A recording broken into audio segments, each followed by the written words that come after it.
ఈ వీడియోలో మనం చెప్పుకోబోయే concept measures of central tendency. Theory ఎగ్జామ్స్కి ఒకటే కాకుండా చాలా కాంపిటేటివ్ ఎగ్జామ్స్కి చాలా యూజ్ఫుల్గా ఉంటుంది ఈ measures of central tendency. Measures of central టెండెన్సీలో ముందుగా మనం తెలుసుకోవాల్సింది what is mean by central tendency. Central tendency అంటే సింపుల్గా కొన్ని అబ్జర్వేషన్స్, ఆ అబ్జర్వేషన్స్లోనే ఒక సెంట్రల్ వాల్యూ చుట్టూ ఏ విధంగా ఆధారపడి ఉంటుందో తెలియజేసేటువంటి దాన్నే మనం ఏమంటామంటే సెంట్రల్ టెండెన్సీ అంటాం.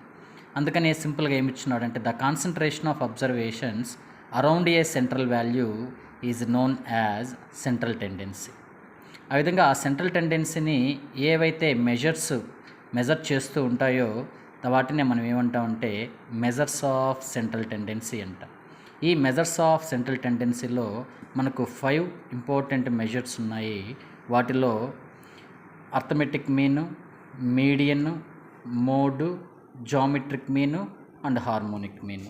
వీటిల్లో మనకు ఈ అర్థమెటిక్ మీను, ఈ జామెట్రిక్ మీను, హార్మోనిక్ మీన్ని యావరేజెస్ అంటాము. ఈ మీడియన్, మోడ్ని స్పెషల్ యావరేజెస్ అంటాం. అయితే అర్థమెటిక్ మీన్ డెఫినిషన్ వచ్చేసరికి అర్థమెటిక్ మీన్ని ఏ విధంగా డిఫైన్ చేశారంటే కొన్ని అబ్జర్వేషన్స్ ఇచ్చినప్పుడు ఈ అబ్జర్వేషన్స్ యొక్క సమ్ని వాటి యొక్క టోటల్ నెంబర్ ఆఫ్ అబ్జర్వేషన్స్తో డివైడ్ చేస్తే వచ్చేటువంటి వాల్యూనే మనం ఏమంటామంటే అర్థమెటిక్ మీన్ అంటాం. ఈ అర్థమెటిక్ మీన్ని ఎలా డినోట్ చేస్తారంటే ఎక్స్ బార్తో డినోట్ చేస్తారు. దాని యొక్క ఫార్ములాకి వచ్చేసరికి ఏ విధంగా డిఫైన్ చేస్తున్నారో చూడండి. Arithmetic mean is sum of the observations is divided by total number of observations and it is mathematically formulated as x bar is equal to summation x by n అయినా పిలుస్తారు లేదా summation xi by n అయినా denote చేస్తారు. అయితే ఇక్కడ small n అనేది మనకు already డెఫినిషన్లో చూపిస్తున్నట్టు టోటల్ నెంబర్ ఆఫ్ అబ్జర్వేషన్స్ని తెలియజేస్తుంది. అయితే ఈ అర్థమెటిక్ మీన్ని ఏ విధంగా మనం క్యాలిక్యులేట్ చేస్తామంటే అన్గ్రూప్డ్ డేటాకి అయితే ఒక రకంగా క్యాలిక్యులేట్ చేయాల్సి వస్తుంది, అదే గ్రూప్డ్ డేటాకి అయితే ఇంకొక రకంగా క్యాలిక్యులేట్ చేయాల్సి వస్తుంది. ముందు అన్గ్రూప్డ్ డేటాకి ఏ విధంగా క్యాలిక్యులేట్ చేస్తాము దాని యొక్క డెఫినేషన్కి వచ్చేసరికి అన్గ్రూప్డ్ డేటా అనేది ఒకే ఒక ఇండివిజువల్కి సంబంధించినటువంటి అబ్జర్వేషన్స్ ఇస్తే దాన్ని అన్గ్రూప్డ్ డేటా అంటాము. ఇంకా సింపుల్గా చెప్పాలంటే సింగిల్ లైన్లో ఉన్న డేటానే మనం ఏమంటామంటే అన్గ్రూప్డ్ డేటా అంటాం. ఈ అన్గ్రూప్డ్ డేటాకి మనం ఆల్రెడీ చెప్పుకున్నటువంటి definition some of the observations divided by total number of observation అనే ఫార్ములాని యూస్ చేస్తారు. అయితే ఇక్కడ ఒక డేటా ఇచ్చినాడు ఎగ్జాంపుల్ ప్రాబ్లంగా. ఈ వాల్యూస్ని బేస్ చేసుకొని ఈ వాల్యూస్కి అర్థమెటిక్ మీన్ ఎంత అవుతుంది అని క్యాలిక్యులేట్ చేయమంటే మనం సింపుల్గా అర్థమెటిక్ మీన్ డెఫినేషన్ రాస్తాం. X bar is equal to summation X by N or summation X I by N. Summation X I is nothing but sum of the observations, N is nothing but total number of observations. కాబట్టి ఇచ్చిన observations అన్నిటినీ 1 by 1 add చేసుకుంటూ వాడు ఎన్నైతే observations ఇచ్చున్నాడో ఇక్కడ ఎన్ని ఇచ్చున్నాడో 6, 7 ఇచ్చున్నాడు, ఆ 7తో divide చేస్తే వచ్చేటువంటి వాల్యూనే మనం ఏమంటామంటే arithmetic mean for ungrouped data అంటాం. ఓకేనా? It is simple one and చాలా యూజ్ఫుల్ వన్. అదేవిధంగా గ్రూప్డ్ డేటా ఇచ్చినప్పుడు గ్రూప్డ్ డేటాకి మనం ఏ విధంగా అయితే అర్థమెటిక్ మీన్ క్యాలిక్యులేట్ చేస్తామంటే ముందు గ్రూప్డ్ డేటా అంటే ఏందో చూద్దాం ఒకసారి. Group of individuals. Ungrouped data అంటే సింగిల్ ఇండివిజువల్ ఉన్న డేటాని అన్గ్రూప్డ్ డేటా అంటాము. దానికి ప్రాబ్లమ్స్ ఏ విధంగా క్యాలిక్యులేట్ చేస్తామో చూసాం ఇప్పుడే. అదేవిధంగా ఇప్పుడు గ్రూప్డ్ డేటాకి సంబంధించినటువంటి గ్రూప్ ఆఫ్ ఇండివిజువల్స్ డేటానే మనము గ్రూప్డ్ డేటా అంటాము. గ్రూప్ ఆఫ్ ఇండివిజువల్స్ ఇచ్చినప్పుడు ఆ ఇండివిజువల్కి కరస్పాండింగ్గా వాళ్ళ యొక్క మార్క్స్ కానీ వాళ్ళ యొక్క వెయిట్ కానీ వాళ్ళ యొక్క హైట్ కానీ ఇచ్చినప్పుడు ఈ హైట్ వెయిట్ వాటిని మనం ఫ్రీక్వెన్సీస్గా కన్సిడర్ చేసుకొని తీసుకున్నటువంటి డేటాని మనం గ్రూప్డ్ డేటా అంటాము. ఈ గ్రూప్డ్ డేటాలో కూడా 2 టైప్స్ ఉన్నాయి. ఒకటి వచ్చి డిస్క్రీట్ డేటా, ఇంకొకటి వచ్చి continuous data. Simply or grouped discrete frequency distribution and grouped continuous frequency distribution. For these 2 types of data grouped discrete కానీ గ్రూప్డ్ కంటిన్యూస్ కానీ మనకు ఒకే ఒక ఫార్ములా అర్థమెటిక్ మీన్ని summation f into x by capital ఎన్తో calculate చేస్తాం. ఇక్కడ capital n అంటే టోటల్ ఫ్రీక్వెన్సీ లేదా సమ్ ఆఫ్ ది ఫ్రీక్వెన్సీస్. ఇప్పుడు డిస్క్రీట్ డేటా ఇచ్చినప్పుడు మనం అర్థమెటిక్ మీన్ని ఏ విధంగా క్యాలిక్యులేట్ చేస్తామంటే ఇచ్చిన నెంబర్ ఆఫ్ స్టూడెంట్స్ని ఎక్స్ గాను అదేవిధంగా వాళ్ళ యొక్క మార్క్స్ ఇచ్చినాడు ఆ మార్క్స్ని ఫ్రీక్వెన్సీస్గా కన్సిడర్ చేసుకొని ఈ ఎక్స్ఐ వాల్యూస్ని ఎఫ్ఐ వాల్యూస్ని జస్ట్ మల్టిప్లై చేస్తే సరిపోతుంది.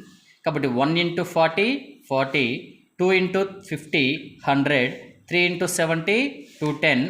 అదేవిధంగా అన్ని వాల్యూస్ చేసిన తర్వాత ఈ ఎఫ్ఐ ఎక్స్ఐని మల్టిప్లై చేసుకున్నటువంటి టోటల్ని ఈ 40 + 100 + 210 240 ఈ మొత్తాన్ని యాడ్ చేస్తే మనకు సమ్ ఆఫ్ ఎఫ్ఐ ఎక్స్ఐ వస్తుంది.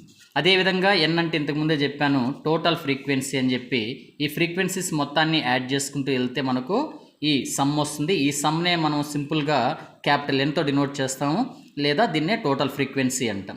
అయితే మనకు అర్థమెటిక్ మీన్ డిస్క్రీట్ డేటా ఇచ్చినప్పుడు formula summation f i xi by N or summation f into x i by n. కాబట్టి ఈ సమ్మేషన్ ఎఫ్ఐ ఎక్స్ఐ వాల్యూ వచ్చి 1655 వచ్చింది. ఈ 1655ని ఎన్తో, ఎన్ మీన్స్ టోటల్ ఫ్రీక్వెన్సీతో డివైడ్ చేస్తే మనకు ఎక్స్ బార్ వస్తుంది. అదేవిధంగా ఈ ప్రాబ్లమ్ని మీరు కూడా క్యాలిక్యులేట్ చేసి చూడొచ్చు.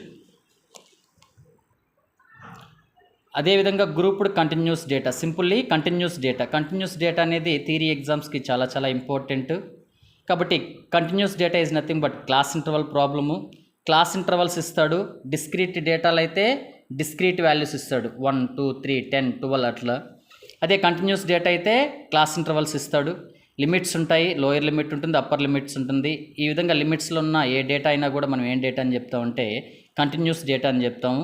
ఈ క్లాస్ ఇంటర్వల్స్తో పాటు ఫ్రీక్వెన్సీ ఇస్తాడు. ఫర్ ఎగ్జాంపుల్ 0 to 4కి ఎంతమంది ఎగ్జిస్ట్ అయి ఉన్నారు, 4 నుంచి 8కి ఎంతమంది ఎగ్జిస్ట్ అయి ఉన్నారు. ఇలాంటి డేటాకి మనం అర్థమెటిక్ మీన్ క్యాలిక్యులేట్ చేసేదానికి ఆల్రెడీ డిస్క్రీట్ డేటాకి చేసినట్లే యాజ్ ఇట్ ఈస్గా ఉంటుంది. అయితే ఈ క్లాస్ ఇంటర్వల్స్ని మిడ్ వాల్యూస్లోకి కన్వర్ట్ చేసుకోవాలి. ఎందుకంటే మనకు formula summation f i xi by capital N కాబట్టి మనం ఖచ్చితంగా ఎఫ్ఐ వాల్యూస్ని ఈ క్లాస్ ఇంటర్వల్తో మల్టిప్లై చేయాల్సి ఉంటుంది. క్లాస్ ఇంటర్వల్తో మల్టిప్లై చేసేదానికి పాసిబిలిటీ లేదు కాబట్టి class intervals can be converted into mid values. Mid వాల్యూస్ని ఏ విధంగా క్యాలిక్యులేట్ చేస్తామంటే ఈ ఇచ్చినటువంటి ఈ క్లాస్ ఇంటర్వల్స్లో లోయర్ వాల్యూని అప్పర్ వాల్యూని, lower value means 0 and upper value means 4, ఈ రెండింటిని యాడ్ చేసి బై 2 చేసామంటే మనకు వచ్చినటువంటి వాల్యూవే ఆ క్లాస్ ఇంటర్వల్కి సంబంధించినటువంటి మిడ్ వాల్యూ. అదేవిధంగా రిమైనింగ్ క్లాస్ ఇంటర్వల్స్ అన్నిటికీ కూడా క్యాలిక్యులేట్ చేస్తూ పోవచ్చు. ఈ విధంగా ప్రతి ఒక్కదానికి క్యాలిక్యులేట్ చేసేదానికంటే సింపుల్గా మనము ఫస్ట్ ఒక క్లాస్ ఇంటర్వల్కి మిడ్ వాల్యూ క్యాలిక్యులేట్ చేసిన తర్వాత కామన్ డిఫరెన్స్ని అబ్జర్వ్ చేస్తాం. ఇక్కడ కామన్ డిఫరెన్స్ ఎంత ఉంది, 4 ఇచ్చున్నాడు. కాబట్టి ఈ 4ని ప్రతి ఒక్క మిడ్ వాల్యూకి యాడ్ చేస్తూ పోతే మనకు రిమైనింగ్ మిడ్ వాల్యూస్ అన్నీ క్యాలిక్యులేట్ చేసుకోవచ్చు. కాబట్టి 2 + 4 6, 6 + 4 10 అండ్ సో ఆన్. కాబట్టి ఈ విధంగా మనం అన్నీ క్యాలిక్యులేట్ చేసుకోవచ్చు. After calculating the mid values we just multiply with frequency values. కాబట్టి 1 × 2 2, 3 × 6 18. అదేవిధంగా మిగతా వాల్యూస్ అన్నింటినీ క్యాలిక్యులేట్ చేసిన తర్వాత ఇంతకుముందు ఏ విధంగా అయితే మనం డిస్క్రీట్లో క్యాలిక్యులేట్ చేసామో అదేవిధంగా ఇక్కడ కూడా ఎఫ్ఐ ఎక్స్ఐ యొక్క సమ్ చేయాలి. ఈ 2 + 18 + 80 + 56 + 36 వాల్యూస్ సమ్ ఎంతంటే 192 వచ్చింది. అదేవిధంగా ఇక్కడ మనం టోటల్ ఫ్రీక్వెన్సీ చేసుకోవాలి. టోటల్ ఫ్రీక్వెన్సీ దీని యొక్క సమ్ చేస్తే మనకు 18 వస్తుంది. ఈ రెండింటిని బేస్ చేసుకుని సింపుల్గా మనము అర్థమెటిక్ మీన్ని క్యాలిక్యులేట్ చేసుకోవచ్చు. కాబట్టి ఇంతకుముందు ప్రాబ్లంలో మనం చేసినటువంటి ఈ సమ్ని బేస్ చేసుకొని ఈ అర్థమెటిక్ మీన్ వాల్యూ వచ్చి 192/18 10.66 మనకు అర్థమెటిక్ మీన్ వచ్చింది. అదేవిధంగా ఈ ప్రాబ్లమ్ని మీరు ట్రై చేయండి. Thank you.